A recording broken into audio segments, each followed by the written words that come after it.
দেখেন নবী করিম সাল্লাল্লাহু আলাইহি ওয়াসাল্লামের একটা হাদিস বলি। নবী করিম সাল্লাল্লাহু আলাইহি ওয়াসাল্লাম বলেছেন, মানিস্তাতা মিনকুমুল বাআ ফালিয়াতাযাওয়াজ ফাইন্নাহু আগাযযু লিল বাসার ওয়া আহসানু লিল ফারাজ। যে তোমাদের যাদের বাআ সামর্থ্য আছে, সামর্থ্য মানে শারীরিক সামর্থ্য এবং দৈহিক সামর্থ্য, যদি দুইটা থাকে তাহলে দ্রুত বিয়ে করবা। বুঝছেন? তাহলে কি করবা? দ্রুত কি করবা? বিয়ে করবা। কেন? ফাইন্নাহু আগাযযু লিল বাসার ওয়া আহসানু লিল ফারাজ ওয়া মান লাম ইয়াস্তাতি ফাআলাইহি বিসসাওম। যাদের বিয়ে করার সামর্থ্য নাই, টাকা নাই, রোজা রাখবা।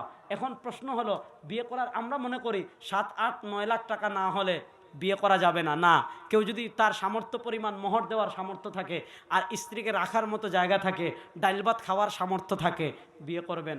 একদম বাস্তব কথা হলো, আপনি আল্লাহর উপর তাওয়াক্কুল করে বিয়ে করবেন। বিয়ে করার পর দেখবেন আল্লাহ রিজিকের দরজা খুলে দিবেন। এর সবচেয়ে বড় প্রমাণ আমি। এর সবচেয়ে বড় প্রমাণ কি?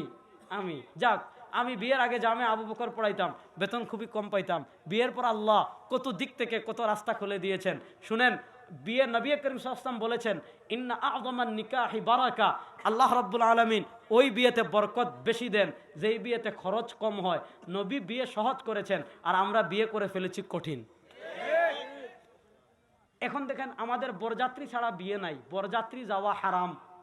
বলেন, বরযাত্রী নিয়ে বিয়ের দিন 100 জন, যে ব্যয় সাহেব কয়জন নিয়ে 100 জন, না আমার আত্মীয় স্বজন একটু বেশি 150 জন দেন, না তাইলে 120 জন।